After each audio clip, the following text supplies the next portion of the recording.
All right. Hello, everyone. Thank you for joining us on Charting the Way Forward, where we deliver research-informed strategy and intelligence from across the Democratic Coalition. This podcast is produced by Way to Win. I am your substitute host today, Maddie Medved. I am the Senior Manager of Digital and Narrative here at Way. And today I am joined by... Glennis Meagher. I'm a Senior Advisor here at Way to Win. Jennifer Fernandez Ancona. I'm a co-founder and Chief Strategy Officer here at Way to Win. All right. Well, this episode is really just called like Talking Shop because that's what this group of people does on a daily basis, all day, literally every day. This is our signal chat going public. So honestly, kind of scary. Wow. The three of us make up Way's small but ultra-mighty creator and digital strategy team, and we've really been through it together in this insane year that was 2024. And now in 2025, which arguably more insane, which we can get into in a little bit. And as we enter 2025, after kind of taking the holidays, trying to literally rest and grieve and heal and prepare for what's to come with this administration, there was really a mass surge in people realizing kind of what we've known and been working at for years, which is to win, we must be reaching people online. And so solutions and ideas from folks in the space have ranged, but we were stuck thinking, we don't need to necessarily stand up the next org. We really are one. And while everyone is building pitch decks and applying for, tax exempt status, I Want to Be Dictator just entered the White House, and we knew we really needed to meet this moment. So we know how to run a good program and make viral on message compelling content. And we have had the creator relationships to really do it and do it well. So after having laid that context down a little bit, we started our creator strategies this year with the goal to amplify the resistance given all of the vibes online and what this administration was doing to real people in their lives. So Glennis, can you tell the class a little bit what that looked like? This year and why we thought, amplifying the resistance was so critical given the state of the world? For sure. Well, first of all, thanks for having me. I'm thrilled to be talking IRL, not just in our little signal chat. Jen, I'm going to dive into it, and then I'm sure I'm going to miss something just because we have been booked and busy in terms of all of the creator work that we've been doing.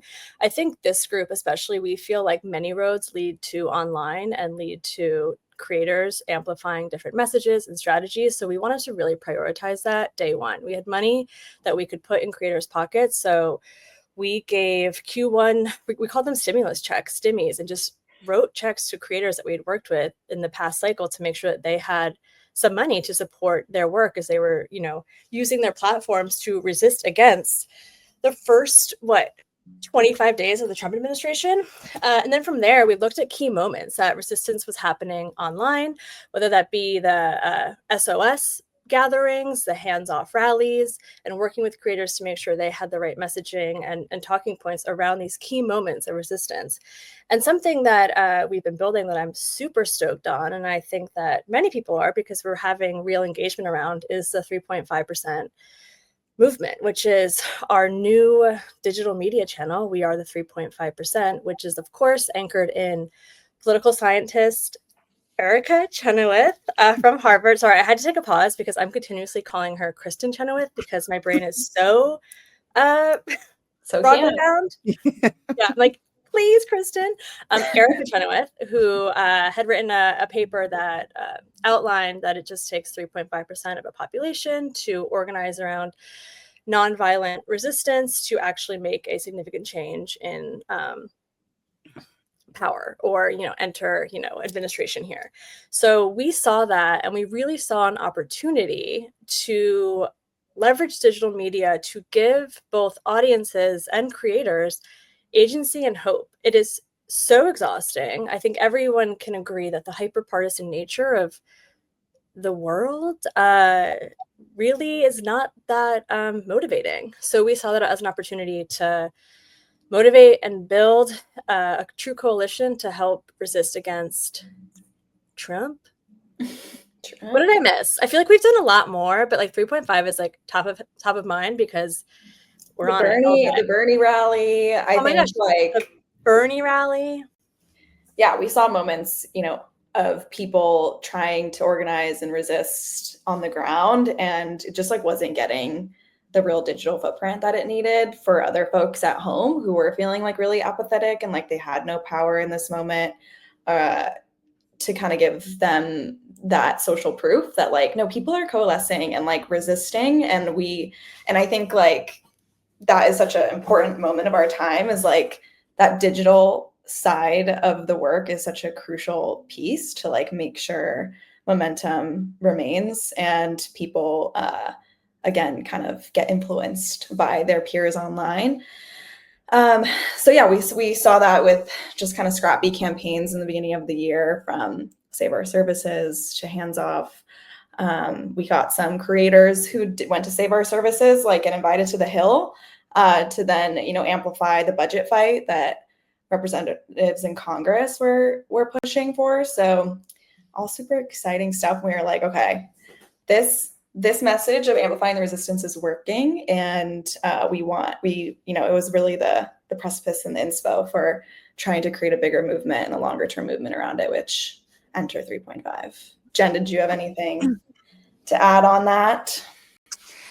I mean, I think it's just worth remembering when we first got into this year and we really didn't know what to expect from the Trump administration or Trump regime. I know we were anticipating the worst, but it was different to be in it. And of course, when they first took over and then we started to see Elon taking over the computers and all the cuts and things, it was just this kind of shock doctrine time where we know that people's minds are more open to persuasion. There's this persuasion window that can open. And so it felt really important, even though the mainstream media was covering it, we weren't actually seeing the right things infiltrate online, that it was so much reaction and there was so much focus on the kind of more egregious or things that make you crazy, like renaming the Gulf of Mexico, versus like actually focusing on, the real cuts that were going to harm people. And so I think it was at that time when we really wanted to build on the relationships that we had built over the course of the last couple of years and say, let's make sure that we're trying to amplify a narrative that is really important right now. And that narrative is about the billionaires who don't care about you, who are trying to enrich themselves. Trump is aligning with those billionaires. They're stealing from you. They're taking away the important services that you need. That's the most important story that we need to be driving in this moment. And so we have to drive that in every way we can, every channel that we can. I just realized like the amnesia I have about the past 6 months of trauma we've all faced, of like the way you phrased Elon taking over the computers, like scary. And I think that's such another important point, was like there's like the zone was flooded with overwhelming negative news that it also made even like creator work so hard. And like we saw that with our creators that we work with, was like, okay, I know the Gulf of Mexico thing is like it's a viral moment, but like how can we make sure we're focusing on the things that like are impacting people's lives? And I honestly really forgot about that period of time. Trumpnesia. It's real. But Maddie, you also bring up a point, is that in all of this work, especially digital work, you're also fighting the platforms and the algorithm. Mm-hmm. So for instance, you give the Gulf of Mexico example, and that hit online. So if a creator was going to talk about it, it did very, very well for their engagement. So we really have to work overtime to make sure the narratives that we want to be hitting online are hitting online, because we're working against these platforms that prioritize whatever they choose to. Mm-hmm. Totally. Very good point and perfect segue, because we're both chronically online, like probably both like go to therapy because of it.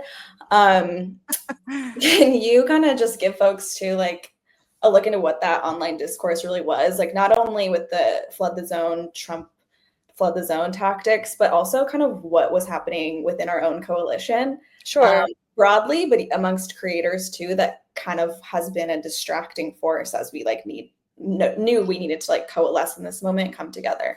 Yeah, I think obviously losing an election is really tough for many people, and there's a lot of fingers to be pointed and reasons why we want to say we lost, and that was happening online, and you were seeing it often, early and often. people wanted to place blame with certain factions of our party. You know, our tent is very, very large, and that is seen online. And, you know, it is what it is, right? Like, but what we were able to do, especially with 3.5 and any program really that we ran in the last 6 months, is that we're centering coalition, and that in order for us to, you know, pick up and move forward, like, we do have to be a team that is sitting on the same bench and ready to go in for the play, or whatever the sports analogy is. You know, also the internet, it moves so fast. Like, something might be trending in the morning, and then by the next morning it's no longer cool or relevant. So that's another, you know, thing with the flood the zone strategy. So many things are hitting your For You page every single day. How do you strategically weave a narrative to continuously be on a For You page or be in someone's reels? So the internet, if you're not on it, God bless you. It's a tough place to be. It's kind of a hellscape, but I think the work we're doing is making it less of a hellscape. But, you know, I think everyone, if you're listening to this podcast, you've heard how the right has dominated the internet for many, many years, and it helped them win the election. And we have everything we need to leapfrog them. And that's what we're trying to do. But the internet, I mean, to your question, I kind of went on a sidebar there, but the internet, it's the Wild West. Yeah, and as What we've did been you say it saying, is? Like, you're on it a lot too. I mean, yeah, the what we've been saying for the past 6 months of this year is like the vibes are bad. It's pretty simple. The vibes are bad, and for a range of reasons, like you said, it's like post-election frustration, pointing fingers, and then on top of it, there's like all this scary shit happening. Right. And it's just bad vibes. And I think it creates really, really strong apathy. And I wanted to turn to Jen because like this sense of apathy, it's not really unique to this year though. I think like generally like the state of the world, late stage capitalism, whatever you want to call it, has created a sense of apathy in 2024, I think is a thing we saw, even before that. But I'm curious because you've been also diving into this like skippers, flippers stuff from the election. Like, I'm curious how apathy ties in to what we've seen last year and how like that just continues to bleed through. And we have to make sure we're like reaching people in resonant ways. Yeah. It's interesting because I actually looked up the definition of apathy for this question. And apathy is a state of indifference characterized by a lack of feeling, emotion, interest, or concern. So I think that is true. Like, some people definitely have that, right, in our coalition. But when it comes to people who sat out the election in 2024, who were technically with us in 2020, I think it's a little more complex, right? I don't think it's that they're not concerned, or that they're not paying attention, or that they're indifferent. I think they care a lot. And in reality, they almost know too much or understand too much about how America works right now, and they don't like it. So it's a little bit of a brand failure on the Democratic Party side, which we've been talking about, right? That made them leave the Democratic Party. It's complex because there's probably some element of like apatheticness in there, but it's a lot of just like disappointment in the current system, in the leaders that they see reflected in like the Chuck Schumers of the world, right? They don't feel connected to it, and they don't feel like it's speaking to them. So that is one of the things that we have to rebuild. And we have talked about how to rebuild that, right? In different ways. We can lift up leaders like AOC and Bernie, who did the oligarchy tour, and we just did a poll, which, like, sneak preview, Bernie is still like so popular with this group of people who skipped 2024. He's like among the most popular politicians among this group, because they're speaking to the oligarchy. The system is broken. How are we going to actually fundamentally change the system, which is different from a Chuck Schumer vibe of I'm kind of okay with how the system is. I just want it to work a little better over here and a little better over there. There is a real disruption that these voters are looking for. And so we can see that in some of the new leaders reflected, right? But the other way is, like, I think goes to how you all have been thinking about this 3.5 campaign, is like to bring people in and on-ramp them in a way from a different lens. That's not about a party lens, but that's more about who are we? Like, how do we have hope about what we can do when we take action together? Like, we're fighting up against this authoritarian. That's not who we are. That doesn't speak to who we are as Americans. We saw a lot of like American flags and pride at the No Kings rally, because that idea of no kings is just like very American. I mean, it's the most fundamental idea that we have. And so those bigger frames, I think, are able to reach people who, may not be ready to come in right now on a Democratic Party frame, but ultimately we have to get them there, right? And we have to like see how we can rebrand the Democratic Party for people so that they actually want to be a part of it, and they see the Democratic Party as the vehicle for change. Yes, love it. And totally, like you said, I think is such a, sorry, Glennis, I'll get to you in a second. I know you have a lot of words. But the real precipice and inspiration for 3.5 is like such a broad container that's like not necessarily politically aligned, but it's like values aligned, that like people, no matter where you are on the spectrum, like if you are not happy with what's happening, you can like join this movement and join this online community of people who want to resist and push back and actually fight for what we all think we deserve, which are usually generally pretty common sense things. And so Glennis, again, like I think it was you like who saw the Erica Chenoweth 3.5% theory and was just, no, who was it? No, it wasn't. I'm not like, scrolling JSTOR in the middle of the night. It was Jen had like popped it into one of our signal chats. I think it was like going viral in like the movement leader space. And I was like, there's something here.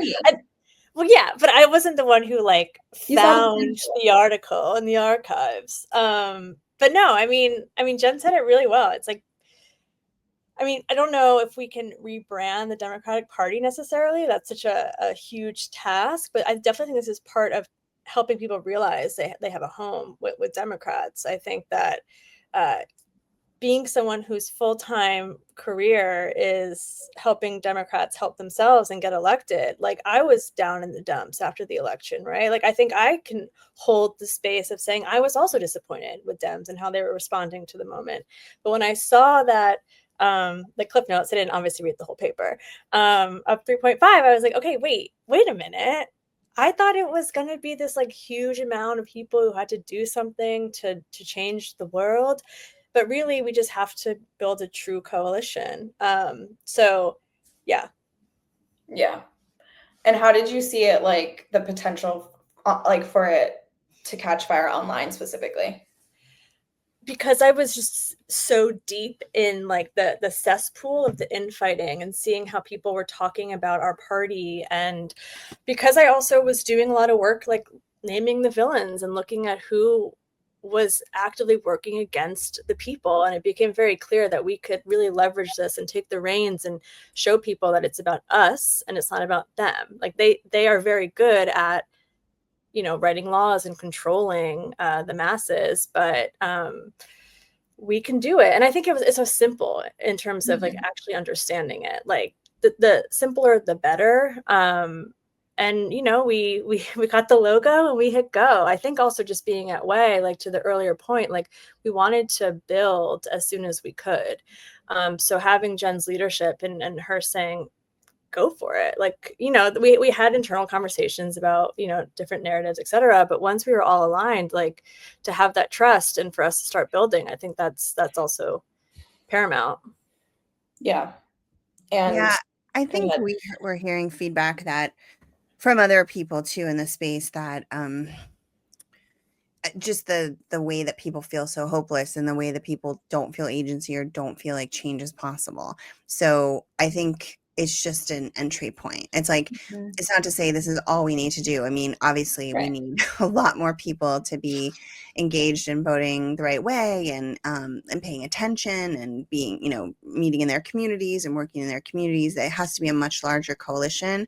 But I've been definitely inspired hearing Dr. Chenoweth talk about this on some recent podcasts. She was just recently on Pod Save America and talking about how it's just an interesting marker, an important marker that she has seen and on these different movements across the world. And of course, the US is different, but she did say we've never seen the percentage is so high in the US because we have such a big population.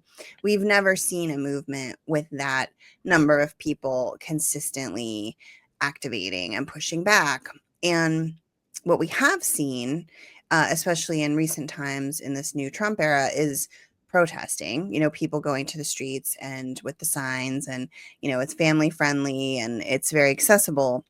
But that's just one tactic. There's like a whole number of other tactics that ultimately need to be deployed if you're going to really push back. What we've seen right now from Trump isn't even, of course, the extent to what they can do when it starts to come to how they're going to ignore the courts around, election laws, or, actually being able to have fair elections. These are things we don't even know. Like, the worst is probably not come yet, I guess is what I'm saying. And so that's why it feels really important to build these muscles and this like ability to mobilize that large number of people on at the drop of a hat on any given thing, because then you could see how you could ultimately move toward a more economic strategies, which are much more effective in that we've seen in other examples, versus protesting or like trying to get Democratic officials to do the right thing, the lobbying or whatnot. Those are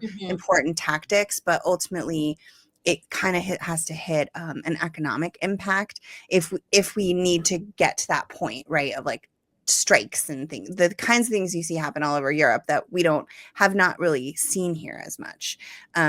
Of course, in the labor context, but in this like mass mobilization protest context, we've never quite experienced that here. So it's a new potential. It's a new challenge too. It's funny. I was laughing here because it's like the framing of the worst is yet to come and be engaged, because it's like, that's true. We have to hold both things and also use that to motivate. But I think, that's like phase 2 of this program, and a big problem that we have to solve for, or a challenge that we have to solve for, which is, what is the thing? And is the thing universal? Is it by geographic reason or region? Is it like what that thing is? It's still TBD, but it's exciting to think that we could get to that threshold and organize in that way. Yeah. And I mean, coming off the heels of No Kings, where that number was 5 million plus people hitting the streets, it's like that's half the number, but also half of the equation, because that sustained piece is so important to it too. And it's like, that's also going to be the challenge. Like, how do you keep people going? Because it's also, No Kings was really inspirational and energetic. And now it's like kind of dwindling. It's kind of like coming out, losing its steam online. So it's like, what's next? And it has to keep building. And so that's also why we built 3.5%, is to kind of contain people through a social media channel on Instagram. Go follow at 3.5%. We tally towards 3.5%.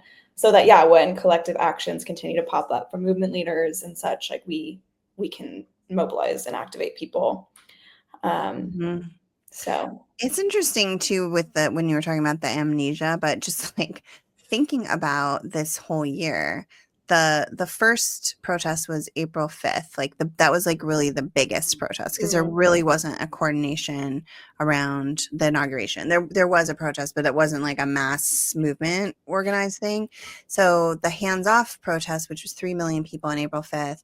And then there was the May Day activation and mobilizations May 1st, and then June 14th. So every month, since after people could like ramp up in the very beginning of the year and figure out this plan, we've had these mass mobilizations every month. And I think to be continued. There's plans for ones, later in the summer and in the September. So over 6 months, 7 months, you start to see that is a pretty regular cadence of, again, building the muscle of just getting out and doing those things and being part of this pushback. Yeah. And that, I think Erica Chenoweth herself tweeted or blue skied. What is the like verb for blue sky? I don't know. Dan's preferred verb is skeeted. Skeeted. That's so Dan. I love it. Blue sky. But she posted that graph of how actually the resistance right now is actually Much way larger. past what it was in 2017, Yeah. which is exciting. Because maybe we'll drop that in the show notes or something for people Yeah. to look at. Right. And Um, just to clarify, the skeet is not just a Dan creation. It actually is what people call a blue sky okay. post. Like skeet shooting. Like blue ski is what they call it. Blue So then it kind of goes, I skeeted on blue ski. I don't know. We don't know. We don't understand. Wow. We're going with it. The blue ski nerds at it again. But the other thing with this campaign, with the potential we saw in it, was that it's not just to like give creators talking points on this academic theory to teach it to Right. people, but like it's this broader narrative, like Jen nodded to earlier. Yeah, that I'm can curious also- how has it been like playing out? Can you guys share? Yeah, it's been going well. Well, in terms of just like actual followers and engagement on the account, which is kind of the industry metric of success. We have over 2 million views on the content to date, and it launched just about 3 weeks ago.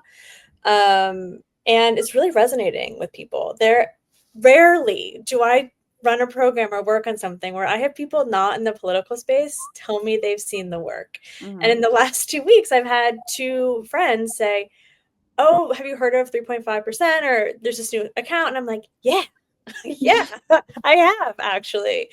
So in that like sense, like emotionally, it's going well. But I do feel like it's really striking a chord.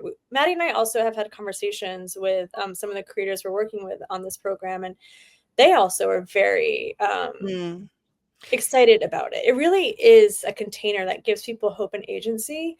And the way that and I'll let Maddie speak to this, but the way that we're communicating it, we feel is like really authentic and truly, this is kind of a line in our industry, but like meeting the moment and meeting people where they're at, which is valuable and it's working. Maddie, do you want to talk about that a little bit, about how we're framing the account, that it's not political, it's not academic.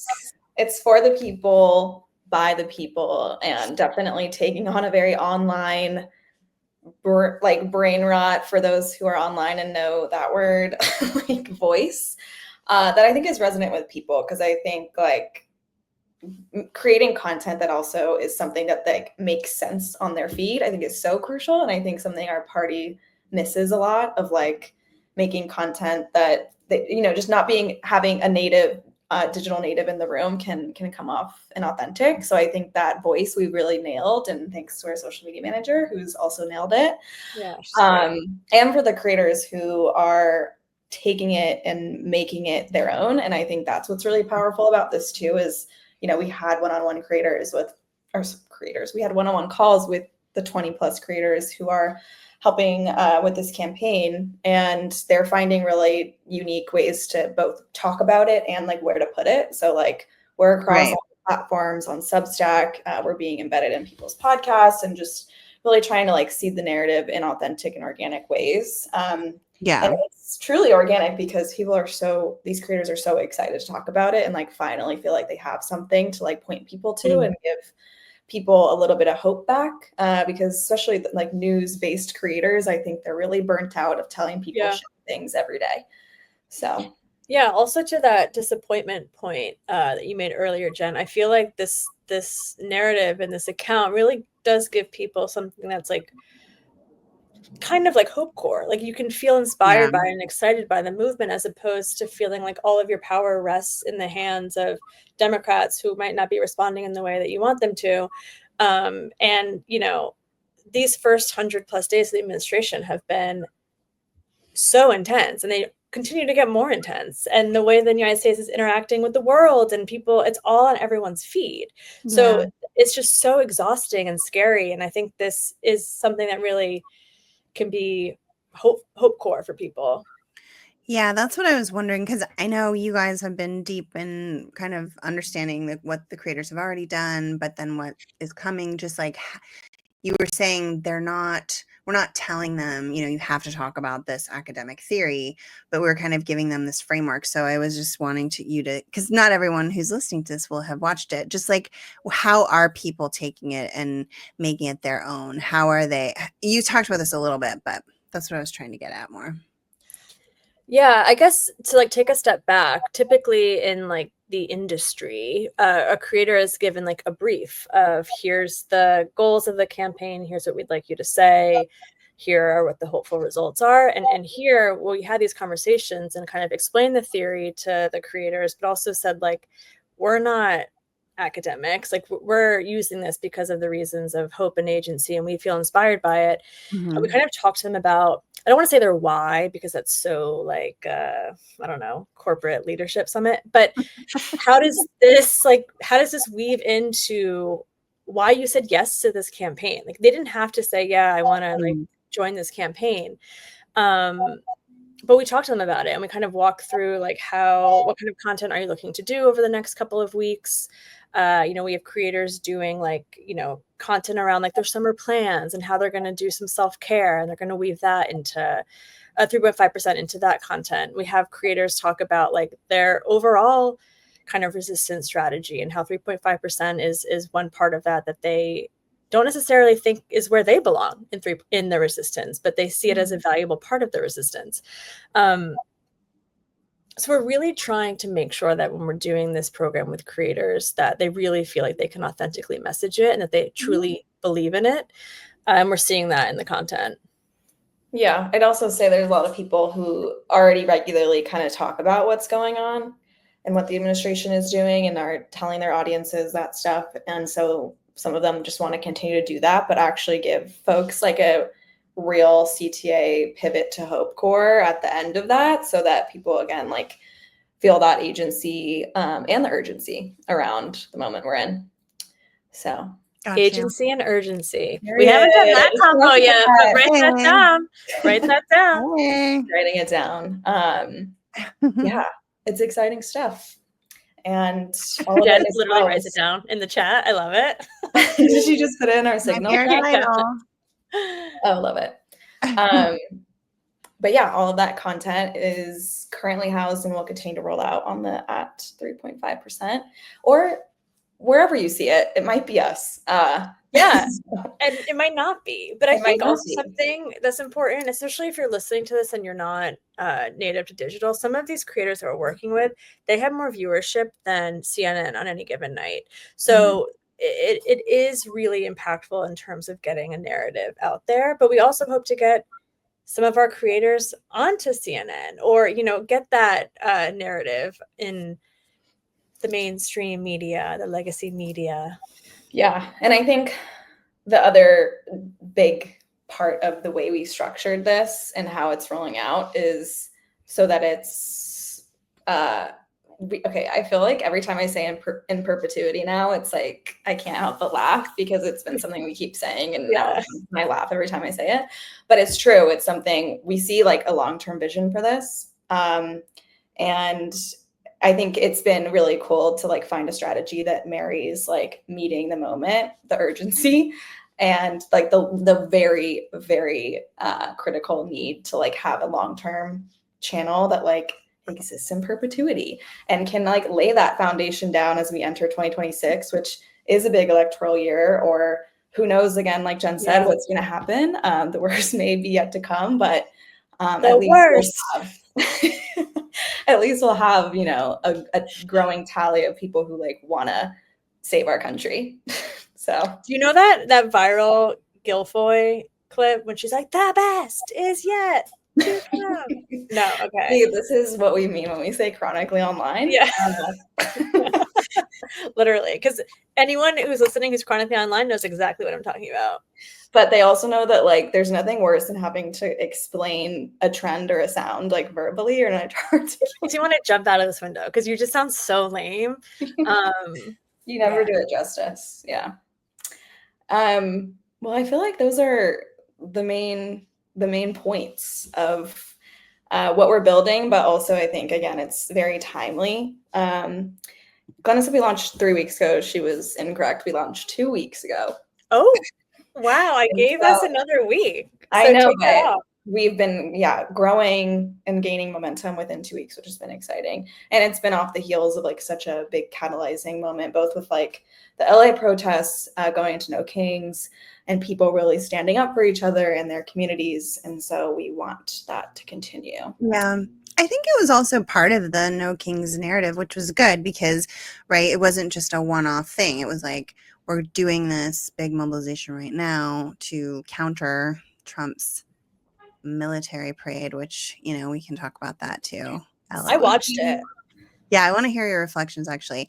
But that it can, a lot of folks connected it to Mhm. that idea of 3.5%. Like, let's not forget, we're kind of building this larger, we're building this larger container and movement to keep doing this, not just on this one off. I thought that was cool to see. But no, tell us about them, because I didn't see any of it. All I saw was some of the bad photos that just looked like it was so sparsely attended. But It I'm was. curious what It it looked was. like. The vibe was first we watched on AP, like the AP stream, and then we're like, you know what, let's watch on Fox. Because the AP stream, there was no hiding the fact that it was poorly attended.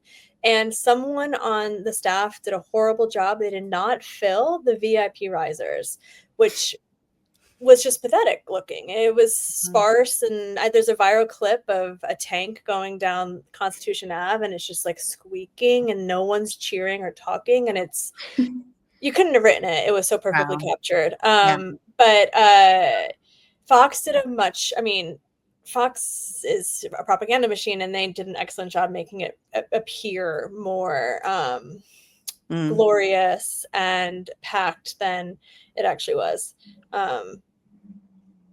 It was, it was kind of sad. Right. Like it's like the anniversary of the army. It's not a bad thing to commemorate people and all the work and all the sacrifice and everything. Totally. But the way that it got married with Trump's birthday and it being about him, like he made it about him, which made it so much worse than it could have been had it just been a celebration of that anniversary. Yeah, and like the MAGA movement, it was. I felt bad for because at first I thought the soldiers who were marching signed up for it, and then I was told no, they didn't get a choice. You felt bad. It was like a parade, and Right. the vibes were off. Right. Yeah. And going into it, I think we also were like making sure narrative wise that if it was really massive and people showed up, that it wasn't the narrative that took over that day, because the one we wanted people to see and feel was like the millions and millions of people across the country and across the world who were like showing up to resist authoritarianism. It was a true contrast, like to see the images like side by side of the parade and then like No Kings across the country. It was just you can't deny the crowds. Yeah. And I think the lesson really is like that imagery, the visuals and the storytelling, and that the way people consume that through content, especially online, like is so important for a broader movement and for the things we hope to achieve and fight back on. So it was a weird week of like devastation plus hope core. But I think that is our current reality, and that we'll have to keep pushing through it in months to come. Yeah, it was good for me because I had the experience of going to this protest with my parents, who are not protest people. They never have done any of the protests. My mom was saying the last time she did it was in the 60s when she burned her bra. So that was like the time of being 20 in the 60s. So but they were really motivated by actually seeing Senator Padilla get tackled to the ground by those agents in the Kristi Noem press conference last week. They voted for Alex Padilla. They've been, he's been around California politics. So they were just so shocked by that. That was partially why, in addition to everything was happening with LA, but they were like, we just need to get out there. And it was cool to see that cross section of people, which we saw in all the protests. totally multi-generational, young kids, older people who've maybe been protesting their whole lives or haven't protested since the 60s. And that was a hope core for That's me that personally. social proof, especially like coming from our democratic leaders, for people to see them physically like pushing back and having those clips go viral, like that is also the social proof of the resistance that we need to amplify. Amplify. Love it. Period. That's what we need. Yeah. Well, any other thoughts on the 3.5%, on this moment, on what's next? Glennis, Jen? Well, I will say, if you're listening to this podcast and you have social media, you have a platform. So I hope that you see yourself as part of the 3.5%. And I encourage you to use your platform in whatever way makes sense to you and for you, because digital media is a true organizing tool, and it is where the majority of people get their news and information. And I think in any coalition building, people have to see their peers partaking in whatever coalition we're trying to build.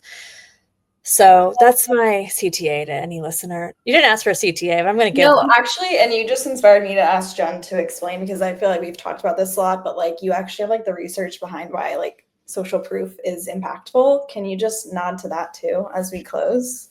Oh, yeah, sure. I mean, it's in social science research, one of the most effective persuasion tools is that, humans are social creatures. And so we like to do what we think the group is doing. So the idea of social proof comes from, when you say something like 4 out of 5 Americans agree, XYZ, that it actually makes the listener more likely to agree with that statement, whether they would have or not. That the idea that everybody is, a majority is agreeing makes people actually more persuaded by that message. So in the form of what we do, because we're working with these kind of news, people who are delivering news or people who are delivering information in a new way, they also have these parasocial relationships with their listeners. And so when they are out there, saying, I'm part of this, I want to build the 3.5% so we can resist the Trump administration, or I want to go out and protest, by doing that, they're showing their audiences that it is something that they should do. If you like me and you think I'm cool, I'm doing this. So it makes the listener want to do it. So that is an actual strategy that you can deploy both in messaging and in this kind of show don't tell way that we've definitely seen work in campaigns around voting, and I think it's really interesting to be applying it to this moment around being activated, doing something, being part of this larger movement in whatever way, whether it's right now or down the road. There Hell it is. yeah. There it is, folks. Amazing. Well, we can leave it there. Thanks to our special guest, Glennis. My pleasure. Our fearless leader, Jen. Thank you to our listeners. I'll do Carrie's outro to the best of my ability, but no one can do it like her. So please rate and review us. Do all the things. It really helps us grow. And with that, we will see you next Thursday. And again, as Carrie always says, do good, be well, hug your loved ones, and tell your dog I say hi. Ladies and gentlemen, leaders and fighters for freedom and